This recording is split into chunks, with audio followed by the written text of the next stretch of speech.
Hello everyone, সবাইকে নতুন বছরের প্রীতি শুভেচ্ছা অভিনন্দন। বছরের শেষ দিন আর বছরের শুরুর দিন, এই দিনগুলি খুবই মানুষের জীবনে ইম্পর্টেন্ট হয়ে থাকে।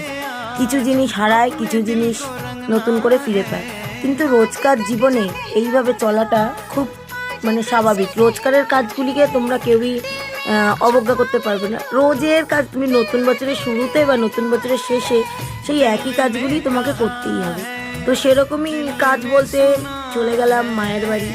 তো সকাল সকাল স্নান সেরে পুজো দিয়ে বাসি কাজ ছেড়ে মায়ের কাছে চলে গেছিলাম। গিয়েই দেখলাম মায়ের ওখানে টিপ পরানোর জন্য লোক লাগবে। তো যথারীতি মায়ের মন্দিরের সামনেই মায়ের ওখানে গিয়ে কাজে লেগে গেলাম বছরের এতে।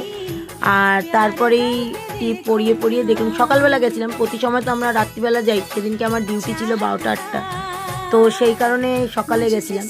গিয়েই দেখলাম বেনারস থেকে ইনি এসছেন বাবার কাছে পুজো দিতে, মায়ের কাছে সরি, ইনি ওখানে গঙ্গা আরতি করেন, দেখতেই পাচ্ছে, এনাকে সবাই চেনেন।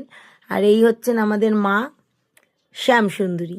তো যথারীতি ওখানে আমরা সকাল সকাল চলে গেছিলাম, প্রচুর লোক ছিল। আর আমরা একটু ভেতর দিকে স্থান পাই, মায়ের দয়ায় যেইটুকুনি পাই, প্রচুর ভিড় হয়েছিল দেখতেই পাচ্ছ।